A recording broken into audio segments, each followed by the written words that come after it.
Hello everyone out there in YouTube land. I'm the Scent Maven. Welcome back to my channel, Shopping in Scents. So I'm multitasking today. I'm taking this opportunity while I'm sitting in massive amounts of traffic to start my vlog. And I just want to first start on a positive note and thank everyone who has left positive comments on my channel, encouraging my new healthier lifestyle and telling me to stick with it. So I appreciate all those comments. I do get a lot of negative comments, and you know, after a while it's hard to just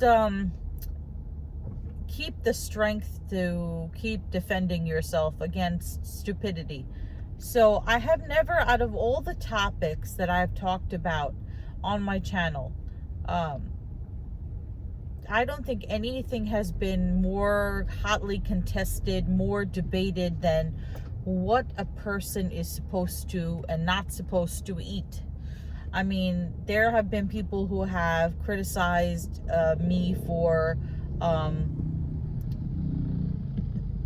being in an interracial relationship. There have been people who have criticized that I don't do my own laundry.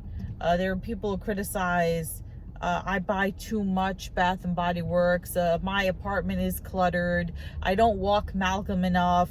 You know, all these things. So I've gotten a lot of comments from the peanut gallery, you know, and after a while, I try to tune it out. I put it on my Instagram and stuff. But, you know, the comments that seem to be the most pervasive, the most annoying, and the most popular, the most that I get the most of, is what to eat and what not to eat. People don't tell me how to exercise or how much to exercise. They don't tell me, you know, how much to drive or not drive, how much to work or not work, what to wear or not to wear.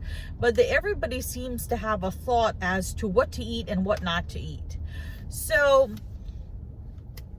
I try to tune it out. As many times as I've said that everyone is different, and you don't know, unless you really know someone in real life, you don't know them well enough to criticize their lifestyle, because you don't know what's going on in their life, right? So I started this healthier lifestyle, and let me just say that a healthier lifestyle is not a diet.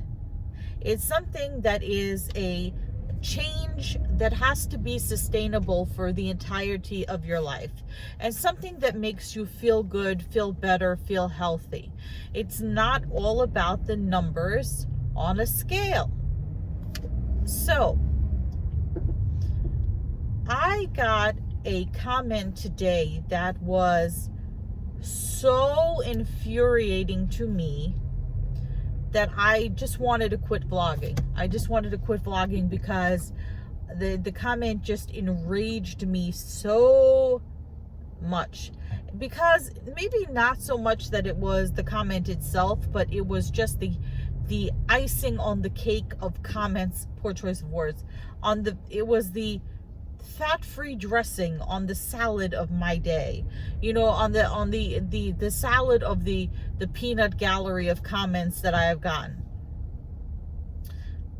This woman, who was morbidly obese, admitted that she was morbidly obese at 350 pounds, said that she lost 30-40 pounds in 2-3 months by completely eliminating sugar and carbs. And because that's what worked for her, that's what I should do, according to her. She said that I was never going to lose any weight, no matter how much exercise I did, because I eat sugar and carbs. Now, are you ready for the clincher? This woman had allowed herself to get so overweight that she did such damage to the discs in her back, that she cannot exercise. So I said to her, did you ever think that your doctor put you on such a restricted diet because you can't exercise? And also, and I don't think I told her this, but a diet that is completely free of sugar and carbs is not sustainable. Meaning that I don't know about you, but I know that I cannot go the rest of my entire life without eating sugar and without eating carbs. And if it's not sustainable, if it's not something that you can imagine doing for the entirety of your life, you're going to gain the weight back. And I also said to her, well, first of all, a healthy diet is a balanced diet, and everything in moderation. That is what I have learned on my healthy lifestyle plan, of which she also criticized. She said that I don't need to pay for an app in order to be able to live a healthy lifestyle, that I should eliminate sugar and carbs, and that was the only way that I was going to lose weight. And that it didn't matter if I did 12,000 steps a day into infinity because the weight was not going to come off. Says the person who can't exercise because they ate their way into having back issues and back problems. So this person who is morbidly obese, who physically cannot exercise, is telling me how I should eat. Now, here's the other clincher. She said to me that I should not complain. She's like, if you didn't eat sugar and carbs, you would lose weight, and then you wouldn't have to do 12,000 steps a day, and you wouldn't complain about how much pain you're in. Well, guess what? Because she said that eventually she's going to be able to get back to exercise. And you know what happens when you get back to exercise after you've lived a sedentary lifestyle? It's going to hurt. It hurts me. It's going to hurt you. And then you're going to be sitting there moaning in pain, because that's what happens when you live sedentary life and then you start your exercise again. And she is criticizing me, telling me how to live my life, telling me how to live on a diet, it's unfathomable. And then she said I was lazy because I don't wash my own clothes, and I was lazy because I don't prepare my own meals. Now, I don't know about her. She's probably sitting home on disability, or God knows where she lives, in the middle of the boondocks somewhere. I have no idea. But you know what? If you work minimum 40 hours a week, right? Take care of an elderly disabled parent. Take care of a pet. Take care of your apartment. Take care of your life. And then on top of that, let's throw in 14,000 steps and a new healthy eating plan, and see how well you do. See what you want to sit in a laundromat and do laundry. Okay? See if you want to go home in the middle of the 100-degree heat because it's still hot and cook food. Okay? And plus, the place that I go to when I do, again, not sustainable. Am I going to go the rest of my life without ever eating at a restaurant? No.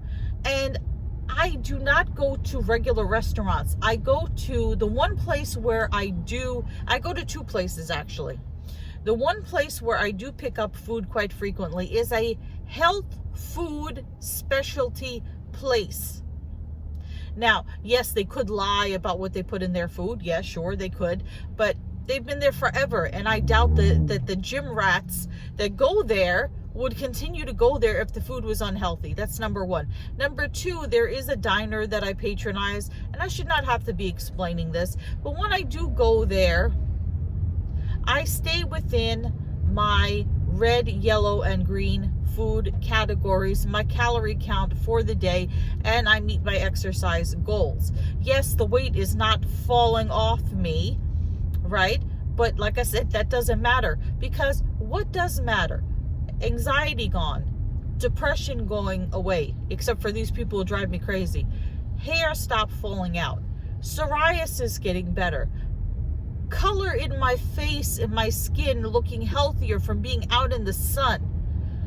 Being able to be stronger. I don't remember the last time I was able to walk 13,000 steps. That is a big accomplishment for me, and I want to enjoy that goal. But this person wanted to take it away from me because she can't exercise. And I enjoy being out by the ocean, smelling the ocean air, watching the fishermen, watching the cyclists, being out in the community, absorbing the sun, the vitamin D from the sunlight. You know, people who have depression there's such a thing as seasonal depression, where people get more depressed during the winter because it gets darker faster. And what do they do? What do they recommend? And my dad used to do this. You sit under a big lamp, and it's supposed to mimic sunlight so that you are less depressed. But I'm out there in the sunlight, enjoying the fresh air, feeling better, feeling good. Except for, I have aches and pains because I'm not used to doing that much exercise. But I'm working my way through it, and I'm being honest about it. I'm not going to lie to you and say, hey, one day I was sitting at a desk for 8 hours a day and then sitting on the sofa, and then the next day, just like that, I can't snap. The next day, just like that, I was able to do 12,000, 13,000 steps, and it didn't hurt not one bit. Why would I do that? If you constantly sit on your behind and then you start working every part of your body, working your arms, working your legs, you're going to hurt for a while. But I'm doing it and I'm enjoying it, and I feel the differences. Even if I don't see it on the scale, I feel the difference. Okay? So that person needs to go away. And then I said to myself, I said to her, I was like, it's people like you that make me want to stop vlogging. But then I also said to myself, you know what? What am I, nuts? I'm going to let her take away my ad revenue, let her take away this, which is helping me propel my journey, because she has a sad and pathetic life? No, I'm not going to do that. And then also, I'm going to go back to my rule about not talking about food. I'm not going to tell people what I eat. I'm just going to refer to them as red, yellow, or green foods. And that's it. Red, yellow, or green foods. I'm at my red, yellow, and green foods today. And I did this many steps. I'm not talking about what I eat anymore, because people have this thing where they're judgmental. No other area are people so judgmental. I never have anybody say to me, instead of walking, you should do cardio. No, nobody ever says to me, instead of walking, you should do Pilates. No, they don't say, instead of walking, you should do spin classes. You should do, I don't know, whatever other classes there are. Lift weights, do other stuff. Nobody ever says that to me. Nobody ever says walking is bad. You're walking too much. No. But when it comes to this sounds bad, when it comes to what you put in your body, in your mouth, people got something to say about it. And I'm tired of it. I am tired of it. So that's it. That's it. I am not dealing with that anymore. I am not telling people what I eat, and I am not taking the judgments anymore. If you think that you can lie to yourself and say that you can live your entire life without sugar, carbs, and salt, you are lying to yourself, because everything has sugar in it, including fruit, including milk, including rice, including bread. Okay? You're never going to eat salt. First of all, salt is an essential nutrient to your body. You have to have salt in your body, at least some salt. Okay? You're never going to eat a carb again. That's not eating a well-balanced diet. Everything in moderation. I am not a nutritionist, but I know that for a fact. Everything in moderation. So that is my rant on this.